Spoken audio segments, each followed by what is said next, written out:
Hello and welcome to Diminishing Returns. Now, after giving the Godfather trilogy a bit of a roasting last week, we're now taking on another classic and asking, just what is so great about it anyway? In anticipation of the new Blade Runner film coming out this week, we are dissecting the original Ridley Scott cult favourite. And by original, I mean the third version of the original. If you disagree with our thoughts today, then please come to facebook.com/Diminishing Returns podcast, and we'll be happy to tell you why you're wrong. And in the meantime, enjoy.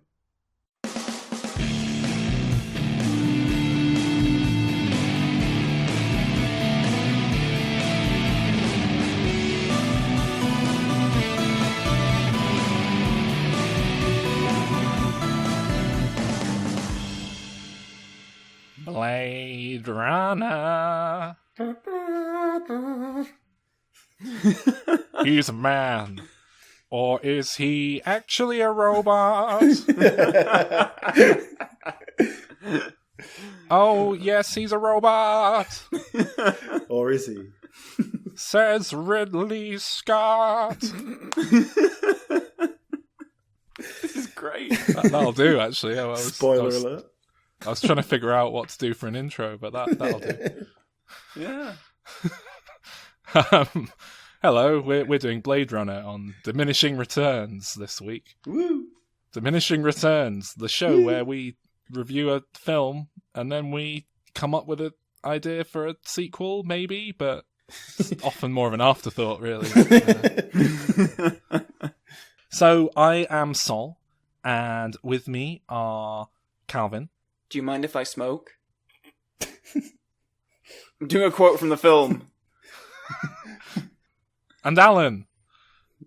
I've seen things you people wouldn't believe. Is that it? Is that the line? I can't remember. Something about spaceships off the coast and... Yeah. Tears in rain. Oh, yeah. Tears in the rain. That's always a nice line, isn't it? Very poetic. So, Blade Runner was one of our very, very earliest listener requests.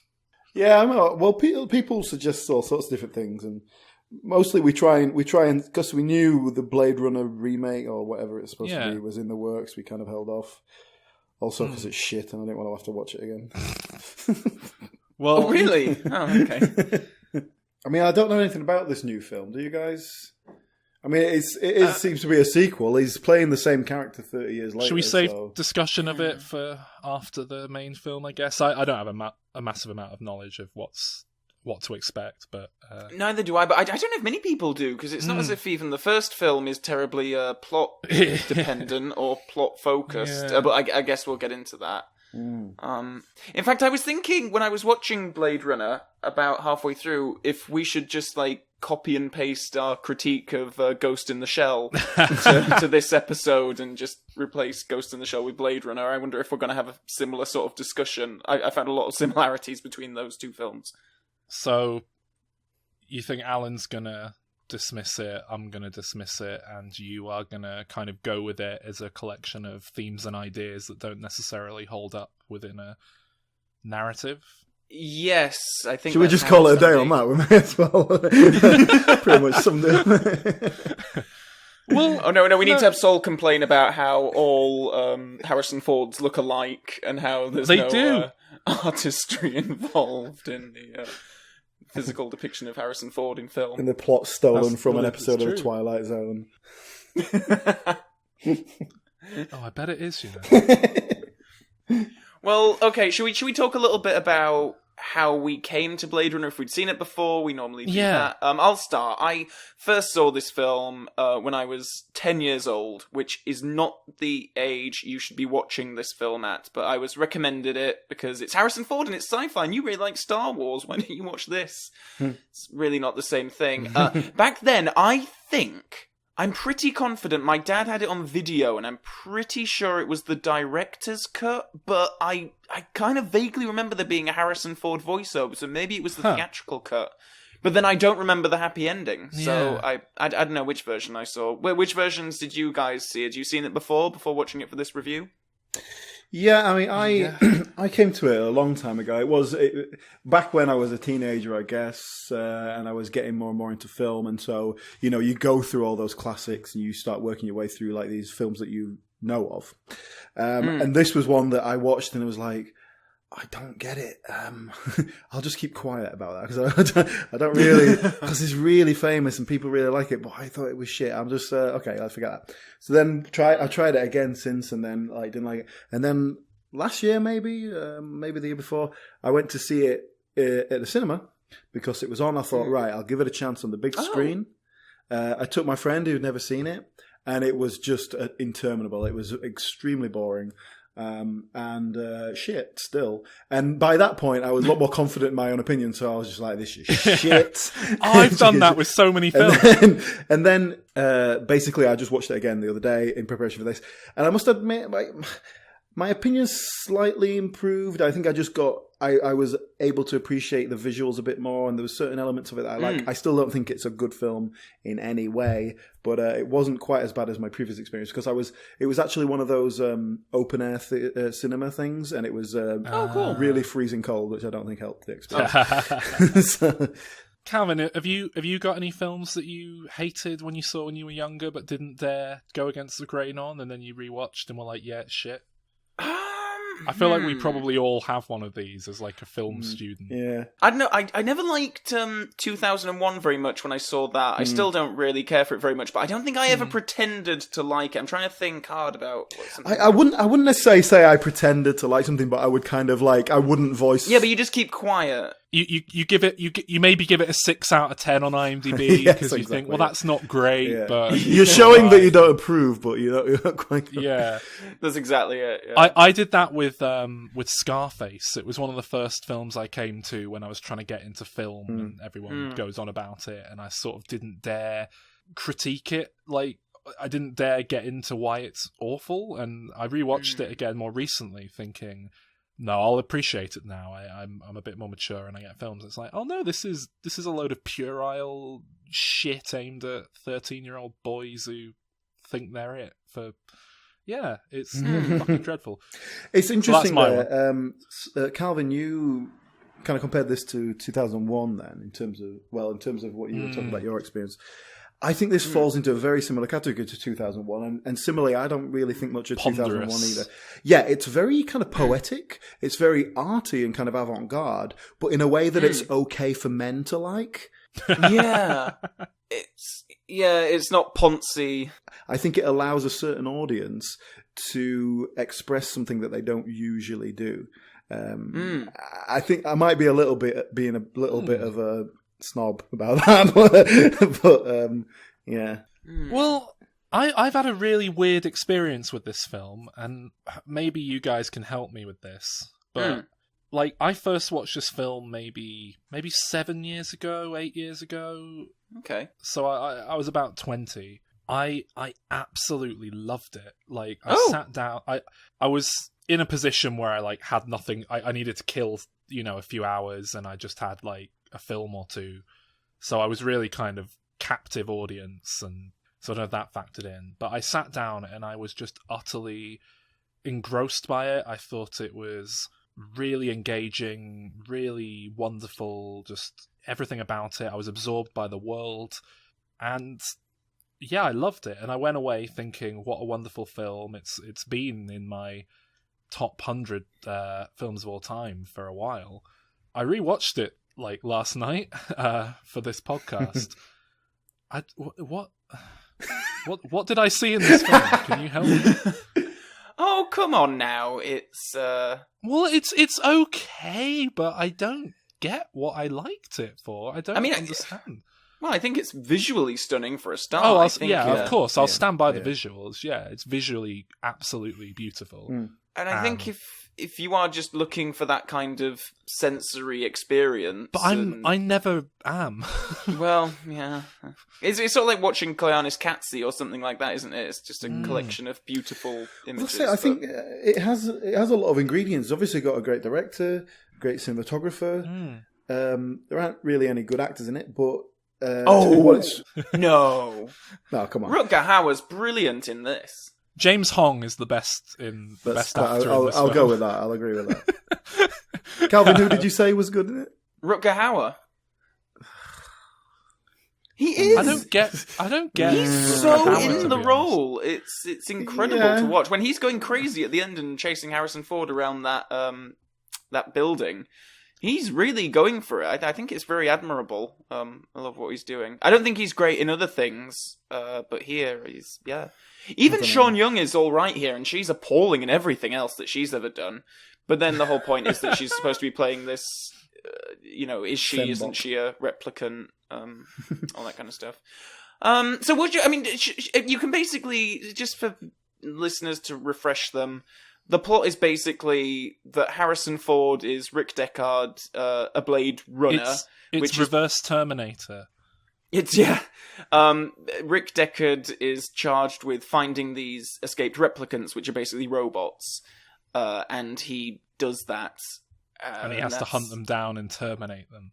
Yeah, I mean, the film is pitched as a sort of neo-noir crime thing, but I think it hits that tone fairly well, superficially speaking. Yes, superficially, but in plot-wise, it's. I mean, these old noir films, these detective stories that this one is sort of masquerading as. They normally, try to make sense and have a man investigating and picking up clues and following this lead and that lead, and they normally end up with a man and a femme fatale in a dark room together for half the running time, just kind of getting existential, and this is more of an action movie. Oh, I mean, I'm very annoyed because on the back of the Blu-ray that I've got, they make a point of saying the action-packed Blade Runner, and it's not action-packed in the slightest. I don't think it's supposed to be. I think that's marketing trying to sell something that they're not sure about. It's certainly not. That's not an intention, and it fails. It's just it's much more introspective than that. Yeah. But that's the trouble. I'm not quite sure what it is trying to say, or if it's like I feel like there should be some sort of message about the nature of humanity, or some kind of meaning behind any of it, and I haven't yet worked out what it is. So if you can help me out with that, that would be great. Well, I think it just falls into the Ghost in the Shell. We talked about similar themes with Prometheus and the Michael Fassbender character in that, another Ridley Scott film. I think it's a collection of themes and ideas that there's no conclusion. It's more of an exploration and thought-provoking, I think. Of exploration of what? Of what it is to exist and be sentient, I suppose. I mean, the whole thing with Rutger Hauer is meeting his creator and getting angry because he didn't ask to be alive and have this 4-year time limit on his life, and he kills his creator. Do either of you have a theory as to why I liked it 7 years ago? I can imagine if you were in the right mood for it, it would. Well, I was in the right mood for spot. It last night. I have the film on DVD. I've had it for a while because I liked it so much, even though I'd only seen it the once, and so I popped my DVD's cherry and gave it a go, and it just kind of I was excited to watch it, and it just I don't know. I got about 10 minutes in, like Blade Runner, and then it was like oh. I mean, it is meandering and quite boring for a lot of it. I mean, it's to the point that I was questioning if I'd, seen a different cut the first time. I'd accidentally found another one, but I don't think I had. I'm pretty sure I saw the final cut both times. From what I gather, there isn't all that much difference in the cuts. I think the main things are the voiceover, the ending, and the unicorn. And those are the three big differences. I'm guessing we all saw the final cut. There's some violence. Oh yeah, and some added violence. And the final cut has some CG enhancements to certain scenes. And Yeah, so we all saw the final cut for this review, right?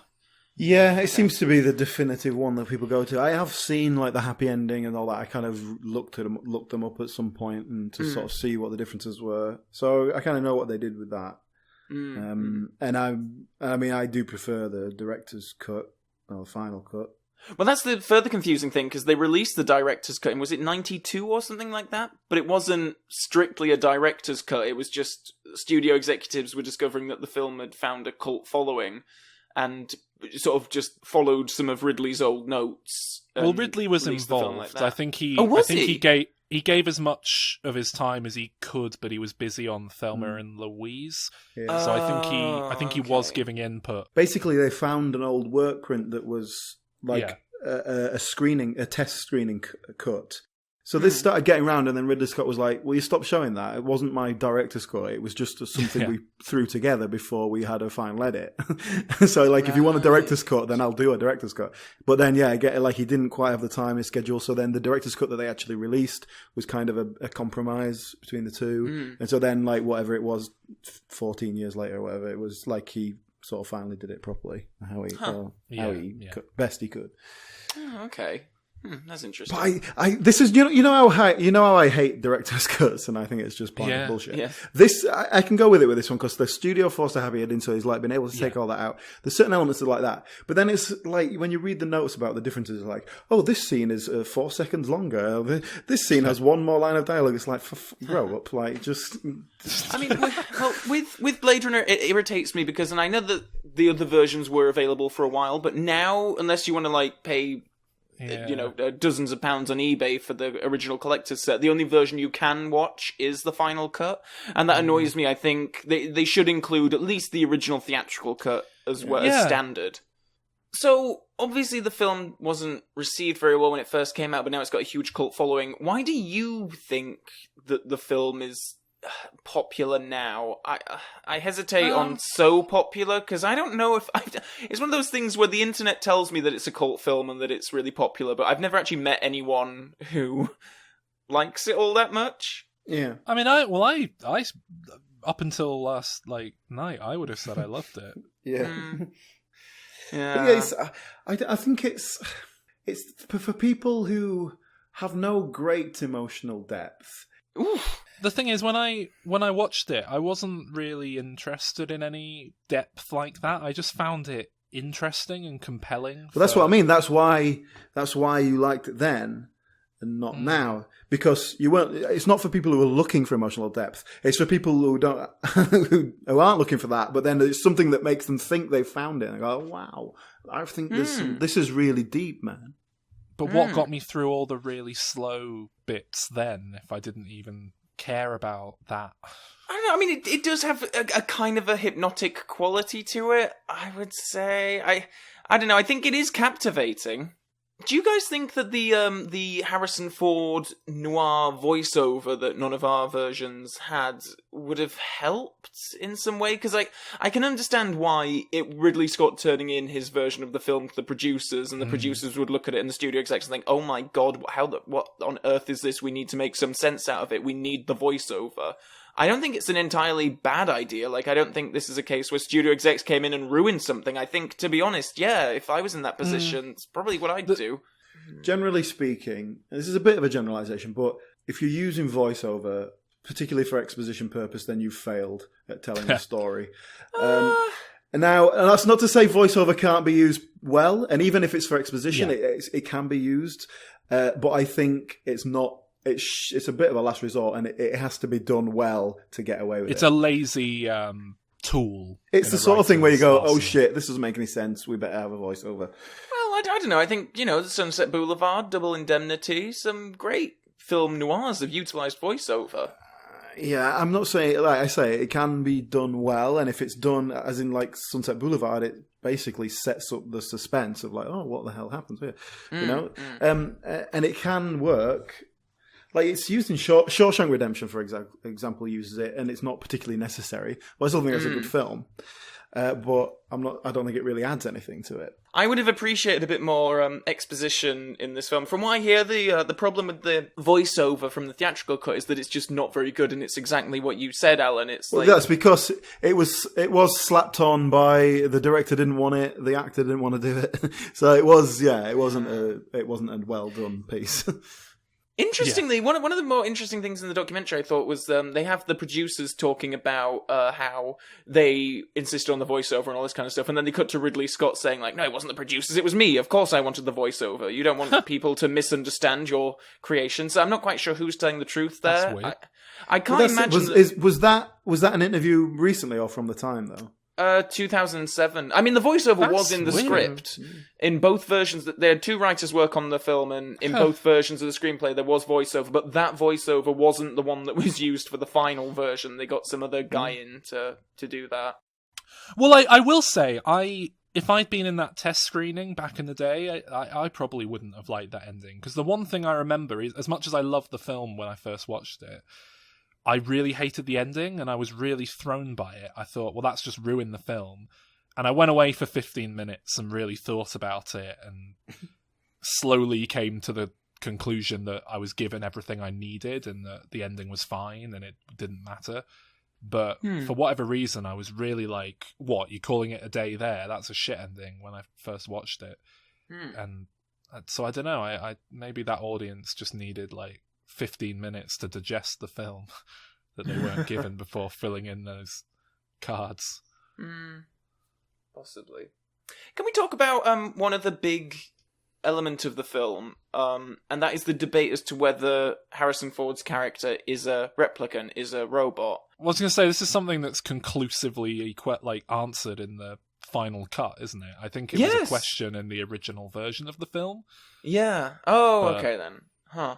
Because in the final cut, I know that I understood this as being something that was sort of debated about for ages. But yeah, it's very conclusive to me in the final cut. Yeah. It's Harrison Ford has a daydream about a unicorn, and then there's a unicorn origami at the end that a character leaves behind. And also, all the replicants in the film have like this weird like orange tint in their eyes in some scenes, and Harrison Ford has that exact thing in one scene, so I'm like, okay, yeah, he's a replicant.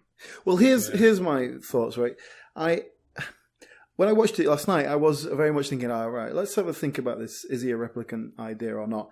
And I don't think there's any, unless you're looking for it. If someone says to you, hey, is he a replicant or not, and you watch it, you can find these little clues like you just said. But I think if you just watch it, they don't jump out, it's not apparent. The unicorn! What about the unicorn? All the unicorn. He dreams about a unicorn, and then the guy makes a little paper unicorn, which basically says, that's him saying, I know what you dream about. I don't feel that is conclusive proof. And I feel like if I was watching this for a first time, but that's with what a he fresh does throughout slate, the film. He makes the little paper things based on their dreams, doesn't he? The Edward James Olmos character. Yeah. He makes little paper characters. I never registered that they were relevant to anything. But the whole thing is they make a big song and dance out of knowing the memories and dreams that are programmed into these things, and that's one of the ways that they can. Yeah, but I don't think that is a big enough sort of dramatic conclusion, as in this is obvious evidence of it. It's just an origami unicorn. It's not. If I was watching this clean and that idea of him being a replicant wasn't in my head, it would not even have occurred to me that it was even part of the plot. I would have just. Eyes. I honestly don't think I had that idea in my head when I first watched the film. And I remember going like, I'm getting a bit suspicious as to whether or not he's a robot himself. Yeah, I bet I'm annoying so many listeners by saying robot repeatedly instead of replicant. Well, my second problem with that is that watching it again, and I try to sort of like, oh yeah, does that mean that? Does this mean this? I really don't care if he's a replicant, and I'm not sure. And the reason I don't care is because I'm not sure if it matters to what I've just seen. Well, I don't know if it affects the way that character has been portrayed. Because if he doesn't know, then it doesn't affect him, his behaviour, or does it? Yeah, but it affects the reading of the film, regardless of if he himself knows. It definitely affects, what you're seeing unfold. If he's a replicant hunting down his own kind, if he's, someone who's being manipulated into doing the bidding of the people that made him, or if he's just a jobbing Blade Runner, but if we see him as a human, then he's just being he's just being forced into doing this thing. He doesn't seem very happy about it. He's just doing a job. It massively impacts the attempt at romance in the film. When he rapes that girl. The rapey, yeah. It's not rapey, it's rape. Yeah, it's not like an overtone of rapiness. He just rapes. Yeah, and I was like, that's something I didn't remember in the film last time I watched it that really jumped out at me this time, and I was like, what the fuck? It's really weird. And I couldn't get any reading on it, and I think the thing is, my best attempt at understanding that scene. So for listeners, we're referring to a scene in which Rachel, the replicant woman, wants to leave the room, and then Harrison Ford like closes the door and won't let her out, and then basically forces himself on her, a bit like James Bond style. But he says like, "Tell me you love me, kiss me," and "Tell me you want me to kiss me," and she goes along with it. And it's this really weird scene, and I spent the rest of the film trying to figure out what the point of it was, what it was trying to say, just unable to figure it out. I did a bit of reading online just to try and figure out other people's interpretations of it, and the best attempt I could find to explain it was that it's meant as a love scene. It's meant to show two inexperienced characters, inexperienced with human emotion, kind of him essentially teaching her the way, like in Terminator 2 when the little kid teaches him how to smile. I don't know. I think sexually aggressive men and rape are inherently human. Put it this way: if he's a replicant, then there's something to be said for the idea of them exploring their life and their humanity. Otherwise, he's a human and he's thinking, she's a sex robot, it doesn't count, whatever. And whilst that makes perfect sense, I don't think that's something the film would bother to include in its narrative. I don't know. But I think that's very indicative of this whole film, that there's just a lot of things that don't quite add up and things that don't really make sense, and I'm not quite sure what it's trying to say. And I think that sums it up pretty well. So Alan, visuals. Yes. I mean, easily the best aspect of the film. The problem I had here is, like, as good as these looked, I didn't know what had been touched up for the final cut and what was done in the 80s. I must admit, I had a similar feeling where there was a few bits that were like, that's a bit too good. Yeah. But not just like the digital effects and that sort of thing, but also, I mean, basically the lighting was beautiful, and it was there was a lot of very deliberate static shots that were very reminiscent of kind of 16th, 17th century art. I'm not much of an art historian, but that kind of classic art which I mean, Ridley Scott did something very similar with The Duelists, which was his first feature film. That's often praised for similar things. But yeah, the cinematography, the lighting, and the mise en scène, and the production design, it was absolutely beautiful. And that's something that I very much don't really care about in general. And it's why, it's not, even though it's fantastic, it's not enough to get me through this film that doesn't have a plot. You've got to kind of give credit where it's due. It's fantastic, and that general dystopian look is really, really cool.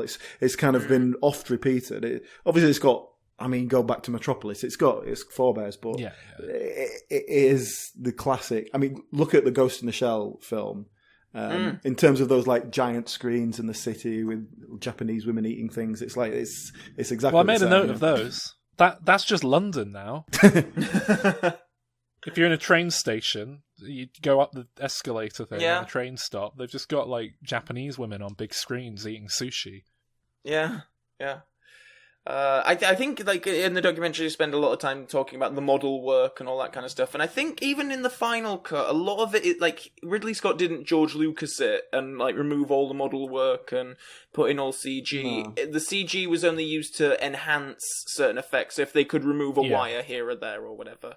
But yeah, I mean, the model work was incredible, and they just had, like 100-foot long, gigantic model for that opening shot of LA, where it's all the fire coming out and all that kind of stuff. And it is stunning to look at. And I don't know if you guys might have watched the DVD. I watched the Blu-ray, and it was, like, astonishingly crisp and pristine. Looked like it could have been made yesterday. I watched the VHS on a 13-inch cathode ray tube television. It was fantastic.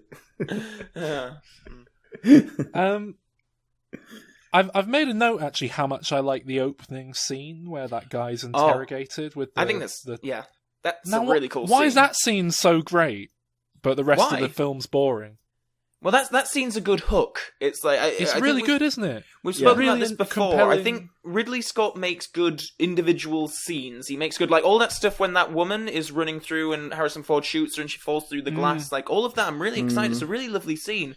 It just doesn't tie together quite well with everything else. Well, I've made a note about that scene, actually, about why does he do a voice? Who? He's Harrison a detective. Ford, like... Oh, yeah. Harrison Ford sneaks into, like... blags his way into a dressing room pretending to be a journalist or something. He's doing a voice. So he does a silly voice. He goes, "Hello, my name's Harris. I'm a journalist. I'm not Harrison Yeah, Ford. he's doing a voice because he's trying to seem less threatening, or he wants to seem, like he's I'm very innocent. So he's playing this character that's kind of a little bit kind of, I don't even know what's going on myself. Yeah, that's how I read it. Yeah. So he's just sort of like trying to keep her off guard. That scene with the woman, who's the stripper, I had no idea who she was. I know he got to her through that snake thing that he'd found, but I didn't know where he'd found that. And then she suddenly ran away from him. He hates And then snakes. he ran after her and shot her. And I'm like, what the fuck? Yeah, why'd it have to be snake? And then I'm like, who is this? Why has he shot her? What's going on? And then the police chief comes in and he goes, oh, well, you got one of the replicants then. And I was like, oh, she was one of the replicants, right? And I hadn't picked up on that. I didn't know what was happening. I don't know if I just missed something or if it was... was it obvious?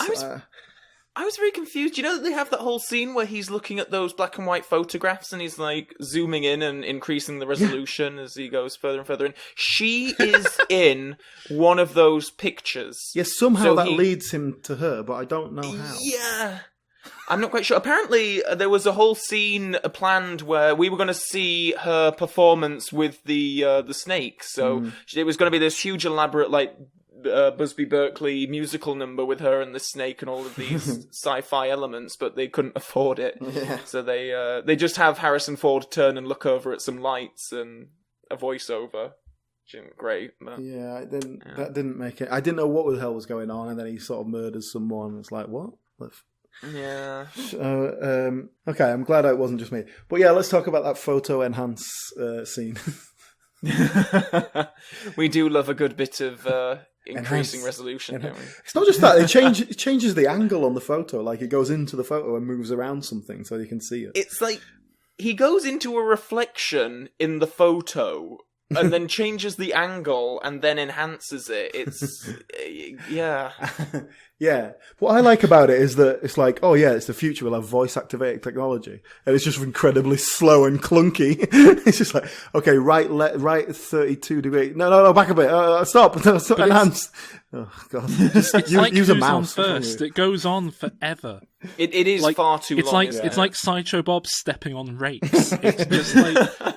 It feels like it's meant to be a comedy because it's absurdly long. The thing is, that was when I really started paying attention because I was like, they're spending an awful lot of time on this, so there must be something in here important.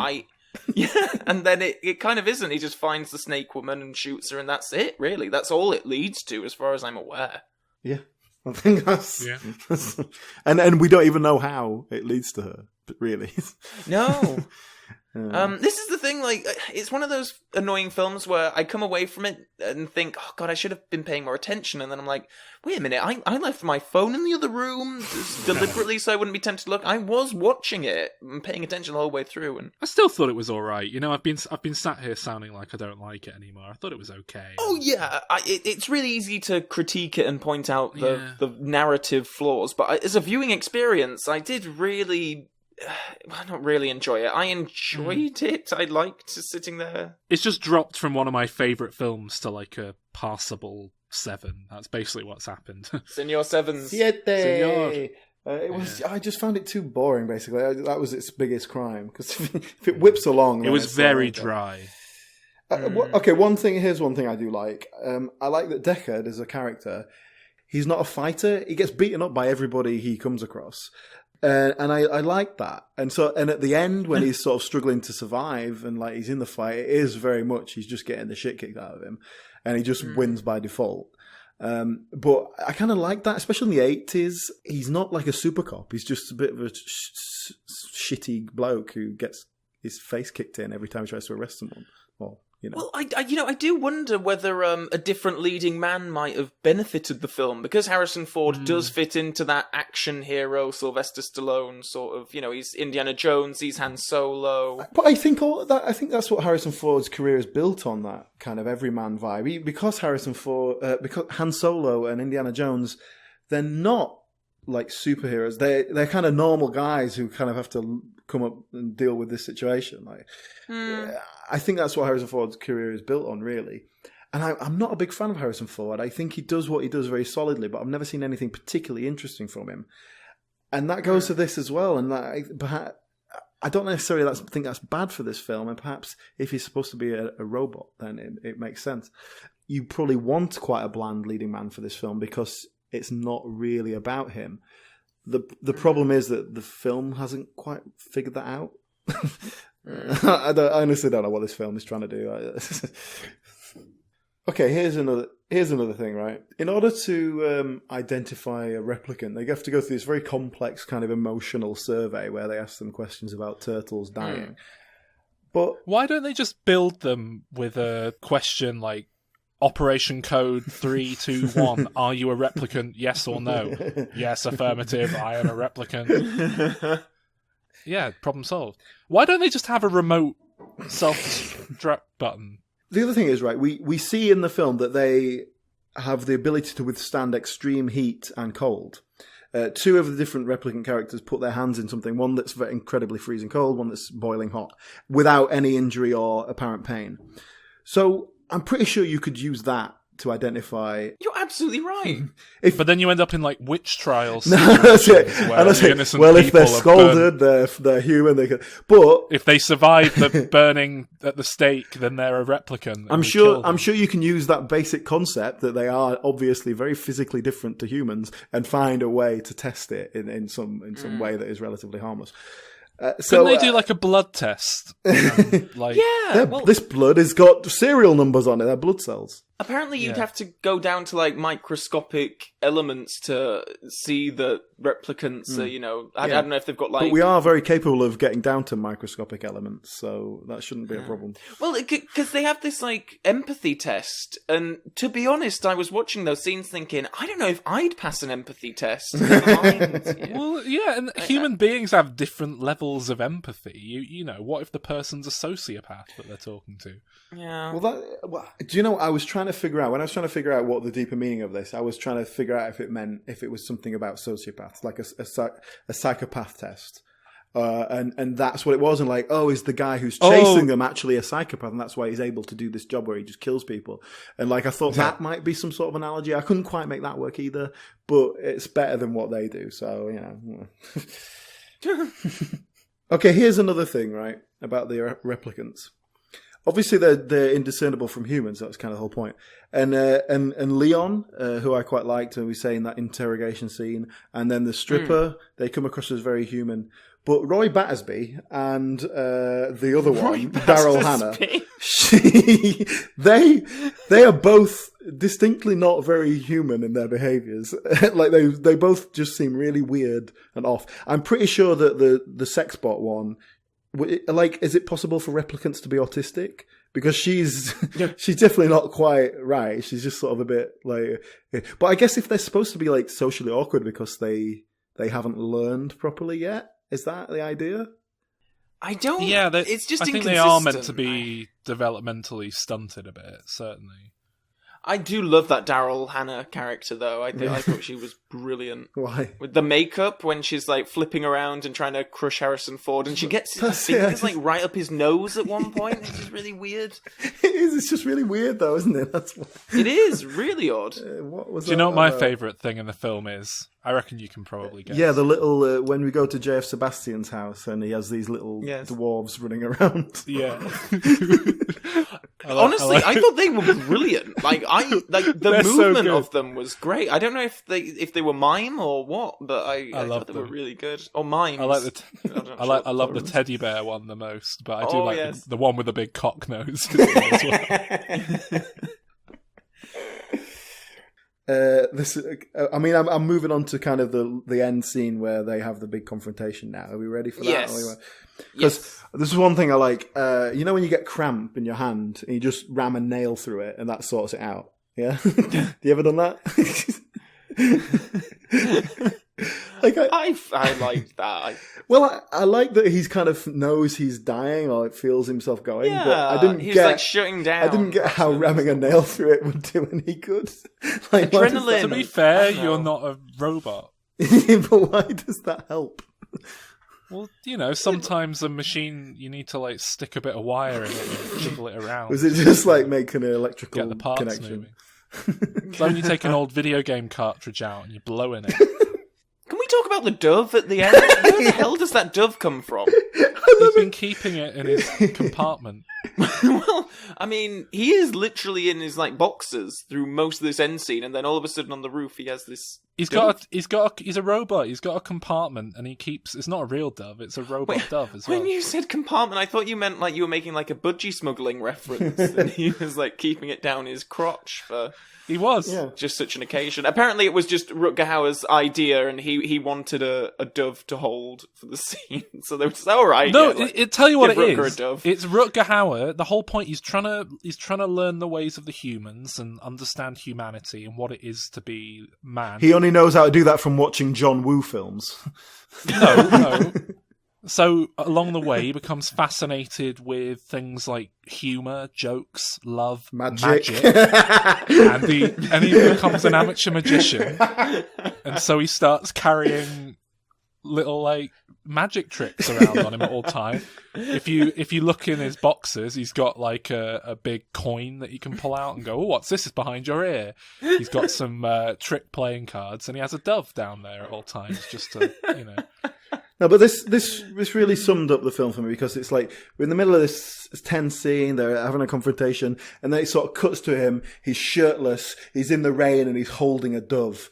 And that was kind of sums up the film for me. It's like just a load of pretentious shite that doesn't mean anything, but it sort of has this aura that there's depth to it, that it means something, and it doesn't. It's just a bloke holding a dove, and the dove came out of nowhere. It doesn't make any sense.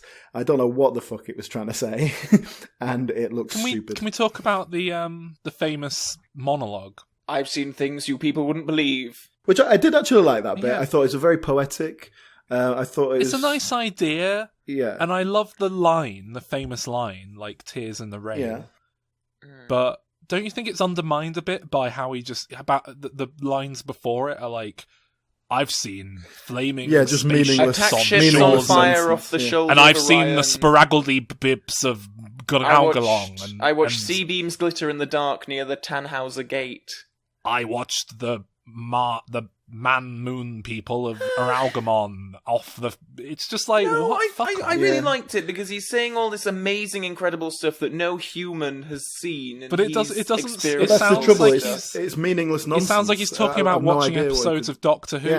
Yeah. He should have been like, I've seen the glint in a newborn. No, that would have eye. been bollocks as well. No, but if he'd said something like, "I've seen the peak of Everest. I've seen the Northern Lights from the North Pole."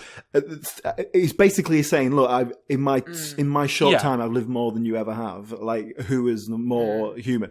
But that's what I mean is, if they found something that we could actually relate to and would mean something to us, rather than some because it just comes nonsense across sci-fi as like bollocks. silly. Yeah, as it is. Because seeing the what does he say? Seeing the Tannhauser Gate, like that might be just the border control into France, for all I know. Like it's like that means nothing to me. Like I've seen Checkpoint Charlie. It's mostly stuff that we have no frame of reference for within the film. Yeah, it doesn't. That's it's not what even in that annoys me. story world. We don't know what's going on. That's it. If we'd seen attack ships and other planets and things, I'd be like, okay. In some version of the story, it did begin with like some kind of replicant uprising on an alien planet, and the idea was that we'd start with this big action scene, but apparently that obviously got cut at some point. Why does he let him live at the end? Why does he let Harrison Ford live? Because life is precious, and I realise now. It just took... Because you're one of us, brother!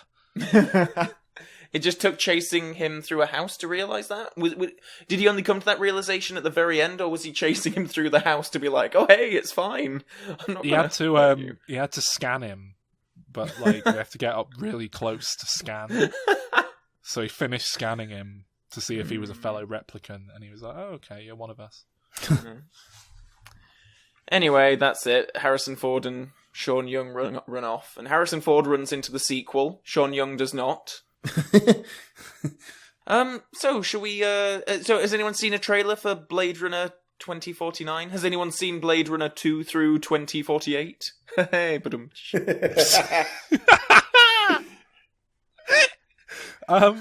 I remember when the trailer came out and Twitter lost its mind, and everyone was going on about how this trailer teaser, I assume, was mind-blowing and just incredible, and it looked like the film was amazing.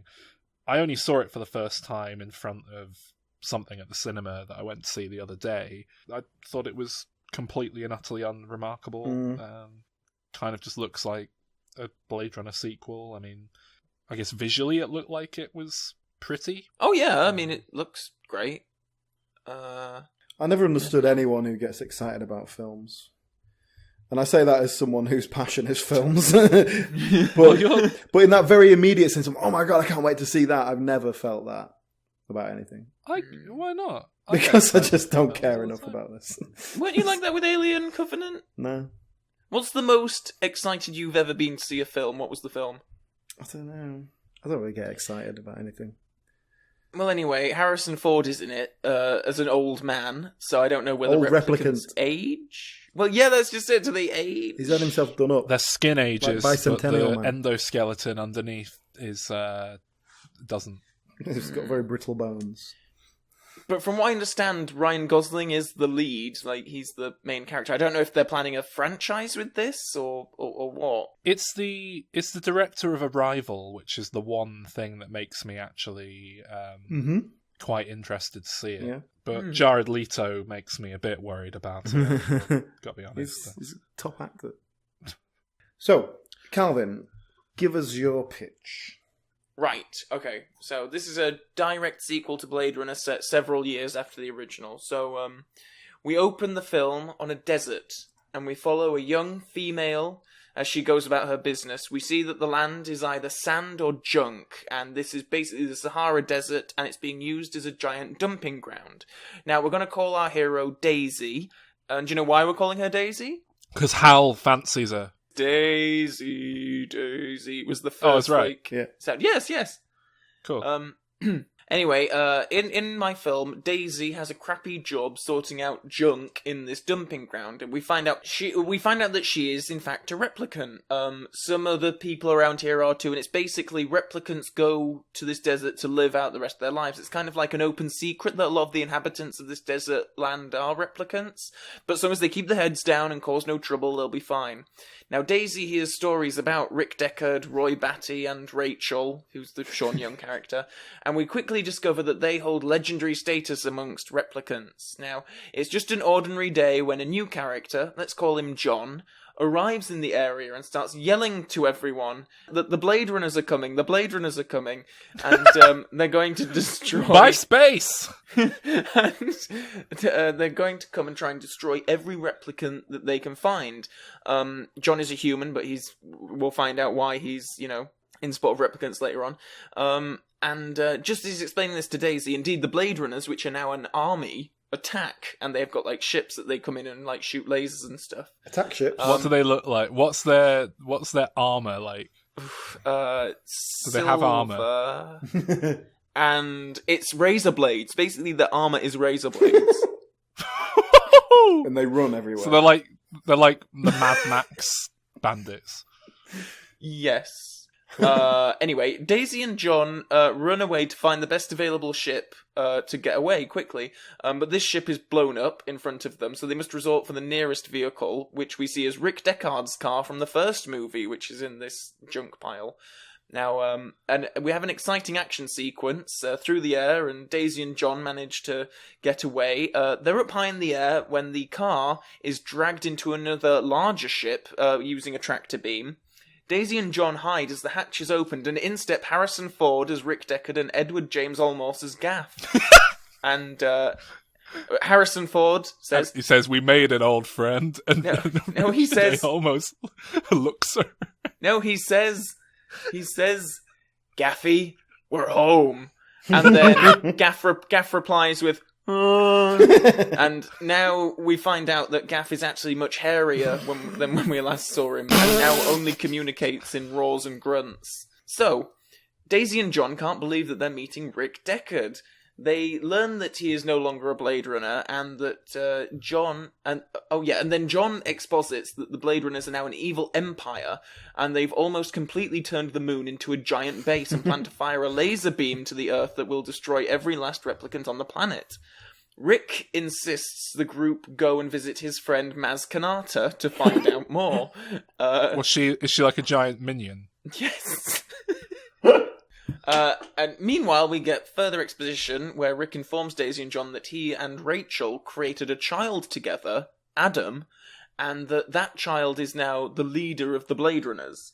While visiting Maz Kanata, the group witness a demonstration of the moon laser as it is fired onto Europe, and indeed every replicant perishes, and they don't have long before the moon is charged up enough to have an effect on the entire planet, so the ticking clock. Blade Runners attack and kidnap Daisy, having heard that she, like Rick Deckard and Roy Batty, possesses extraordinary unique replicant abilities. The Blade Runners are fought off by a surprise appearance from the Resistance, a group of replicant rebels headed by Sean Young's Rachel, who reappears, and obviously we get some dramatic scenes here of Rick and Rachel before Rick, John and Gaff head to the moon to rescue Daisy and blow up the base. Of course they save Daisy, and Rick is killed by his son Adam as the moon is successfully destroyed. We get a fight sequence between Daisy and Adam. Both are scarred, but leave alive for the sequel. Daisy returns to the Resistance and gives the bad news to Rachel. Meanwhile, in the corner of the rebel base, R2-D2 appears and tells everyone that he has discovered the secret location of Roy Batty, and Daisy and Gaff head out in Rick Deckard's car to find him. After several shots of Daisy climbing to the highest peak on a seemingly deserted island, Daisy clocks a figure finds a cloaked figure who reveals himself to be Rutger Hauer as Roy Batty. Daisy goes into her bag and pulls out a white dove. She holds it out to Batty, who doesn't say a word. A tear appears in his eye. The music swells, and that's where we end the movie, and we're going to pick it up in a sequel. Calvin, I think that was a pretty good sequel to Blade Runner, because it lost me halfway and I don't know what the fuck you were talking about for most of it. It was very apt. Shall I go into mine now? Because it's okay, yeah, if it's in a similar vein. It's not really, but basically, I think I must have been thinking about our Shallows episode we did. I think I wanted to do a sequel to still available on dimreturns.com. I wanted to do a sequel to some of the themes and ideas we suggested in our episode about To the Shallows. So, it's Leicester, 2019, and ex-footballer Gary Lineker is detained by his former manager, Bobby Robson, who now works as the head of this agency. Sorry, who is Gary Lineker again? For the listeners. So for listeners who are either too young or international to be aware of this, Gary Lineker is a professional crisp thief who crisps as in potato chips. Yes. Walkers, as in Lay's. They're Lay's in America. They hired him in Britain as a sort of mascot celebrity tie-in in the I want to say in the 90s. I mean, might have even been the late 80s. He was a very famous footballer, and that is real football, as in English football. And so that's why he was a celebrity in the first place. Then he started doing adverts. He's now a TV presenter mostly. That's pretty much what he does. But he was very well known for this crisp campaign where he would steal people's crisps. I think he still does them. He still does them. He just doesn't steal them anymore. He gets like caught in harvesting machines and. It used to be things like wasn't there one where like his ear got chopped off and then someone opened a bag of crisps and his ear was in it or something like really weird? Because he broke into the Walker's factory and fell in a vat of crisps. So it's Leicester, 2019. An ex-footballer, Gary Lineker, is detained by his former manager, Bobby Robson, who now works as the head of an agency. Bobby Robson is dead. I don't know if you know that. But, no, I don't know anything about football. Okay, yeah, he's been dead. Do you know how long it took me to find out? I thought it was going to be like Sven Eriksson or whatever he was called, but apparently he didn't take over. Gary Lineker was, well before that. No, Bobby Robson's been dead for some time, yeah. Anyway, go on. Well, all right, he's a robot. He's an android. He's a replicant. Robot Bobby Robson, yeah. I mean, I guess it doesn't need to be his former manager. I just thought I'd put that in for flavour. Okay. It can be anyone. Anyway, it turns out Gary Lineker is a former Lay's runner who works to retire giant sentient bioengineered potato crisps that were developed in 2018 in a bid to make Walker's crisp production more efficient. Many of them escaped and are trying to assume normal lives under the guise of human beings. So, Lineker begins his investigation at PepsiCo head office, the company that Walker's is a subsidiary of, and he meets the head of the company and her assistant, Rachel. And there's a weird spark that comes across as a little bit creepy in the modern context, but probably made sense in the 80s. Not that that's relevant. And the two hit it off, even though Lineker suspects that she might be a reconstituent, which is what they call the potato people because they're made of reconstituted potato product. This is the best pitch we've ever had. So then Lineker goes off, hunting down the outstanding potato men one by one.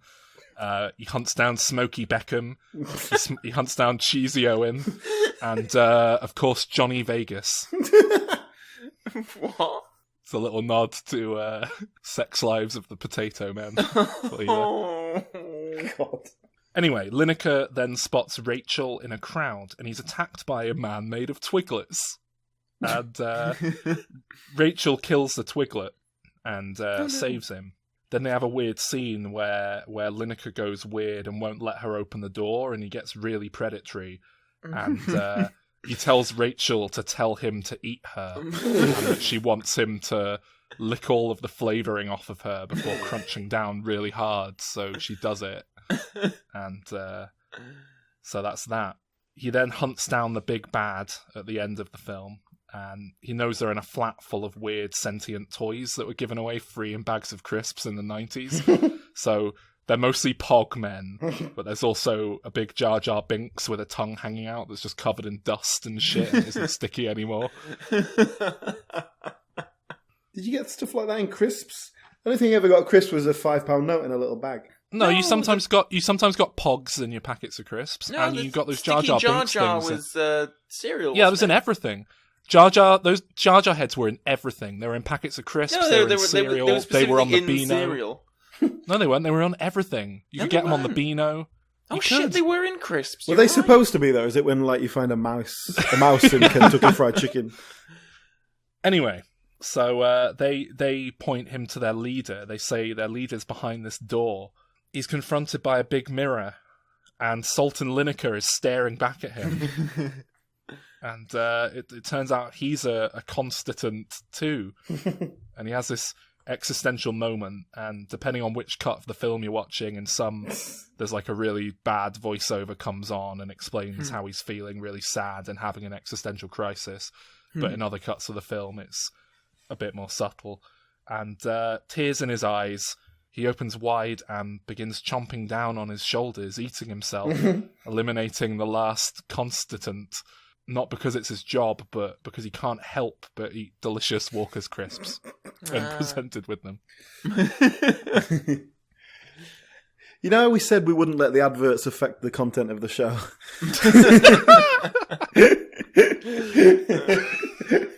My pitch is all about Casper mattresses. Is it a happy ending? Does he get to go away with Rachel or anything?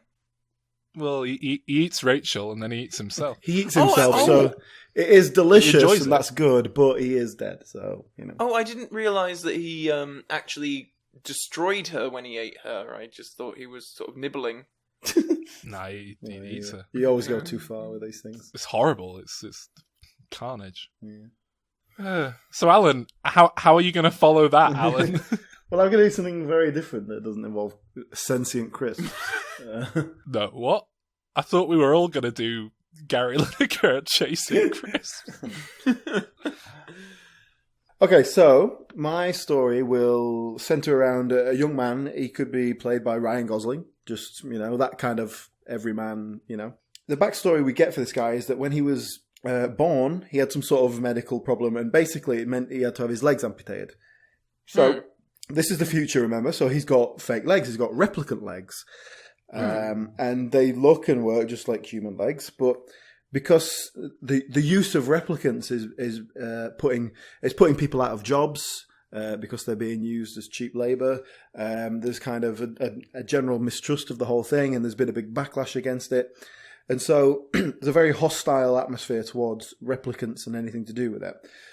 That's why they get hunted down by these policemen called Blade Runners, right? So our young hero here, he's decided he wants to join the police force and become a Blade Runner himself. Now, here's the real crux of the story, and certainly the first act of the story. This is going to be a kind of civil rights allegory. It's we're going to explore the psychological grey areas involved with how you identify as a human and body shaming. Let's throw anything else that sounds trendy right now. Put that in there. Pretend it's about that. Crisps? It's nothing to do with crisps, I'm afraid. I'm going to try and sneak some into my... The problem is, our hero has legs made from the same technology that everybody has grown to hate, and it's sort of this big backlash against it.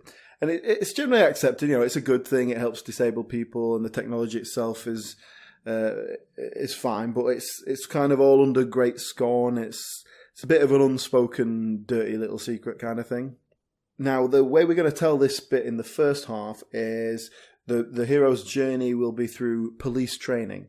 And so it starts with him having to fight to even be accepted because they have a no, cyborgs policy. So it's a bit of a legal drama there straight off. He has to fight for his right to be allowed in. And then you can have the whole sort of police academy bit. Then you've got the other recruits. They don't really trust him. Some of them don't like him. There's one called Biff that keeps knocking him on the head. So now, obviously, he makes a couple of friends. We can introduce a love interest here, one of the female recruits. They can start to get it together, and we'll weave that story kind of throughout. We have a bit more trouble because, he finds out his fake legs, they actually give him an advantage over the other recruits because they work more efficiently than human legs. They don't tire out like muscles do. He can run faster for longer, that sort of thing. And so it's just that sort of all this thing that kind of people resent him. It makes him different, all that. So, of course, he will eventually, he graduates and becomes a Blade Runner. But then, his bosses, they've kind of been legally forced to hire him. They don't really trust him. They think, is he gonna chase down replicants and terminate them when he's part replicant himself? So in response to this, he really overcompensates, and he's really one of the biggest kind of replicant haters around. And he's like, oh yeah, we got to take him down. We got to kill him. So the main plot of the second half is that there's this rumor that the replicants are becoming more and more convincing. It's believed that they've perhaps infiltrated the police. There might be one working undercover. We sort of, weave that in as you go along. This creates an even more tense, paranoid atmosphere. Our hero himself is suspected, and so he sets out on his own mission to find out any kind of dirty replicants. He's gonna take them all out himself so that prove himself. This is going to escalate and escalate. We'll see him descend into a kind of obsession. He begins to suspect everyone, including his friends. He starts suspecting his girlfriend even. Every time someone does something even slightly unusual, he's questioning that. He wants to know their reasons for all their actions, and everyone's just getting sick of it. He becomes increasingly isolated. He starts having dreams about unicorns for some reason. All sorts unicorns with no legs. Yes. On wheels. There you go. That's all. Unicorns with no legs. Eventually, his girlfriend does manage to get through to him. They get together again. They end up going to bed. They fall asleep. But while he's asleep, we start seeing his dreams again. And he's having paranoid dreams. Even though he starts to question why his girlfriend came back to him. Like, what is she up to something? Is she trying to get information out of him? Can he trust anyone anymore? Can he even trust himself? Is he just being paranoid? And then bang, suddenly he wakes with a crash. He sits up, jumps up in bed, in the gloom, and he can hear someone trying to get in the bedroom. Completely panicking, he grabs his gun. He always just keeps handily by his bed. He's a policeman. And he shoots through the door. Boom. There's a moment of calm. He realises that he's alone in bed. Oh, I know what you're doing! He opens the door, and it was his girlfriend on the other side of the door. And he's inadvertently killed her. He's shot her. So Oh, God, I nearly made these comparisons myself earlier, but I thought they'd be in bad taste, so I didn't go there. I'm not worried about such things. We don't like bad taste on this show. No. We much prefer the good taste Walker's of crisps. Pickled onion Monster Munch. So anyway, that is pretty much it. Like, he's in shock. The police turn up. They're working out what happened. He's being arrested. He no longer knows what's real or not. Why was she out of bed? Is she a replicant? Did he mean to kill her? Did he know what he was doing? Is he a replicant? Does any of it matter? If humanity loses its humanity and have less humanity than those they fear, who are robots, does any of it really mean anything? More questions than answers.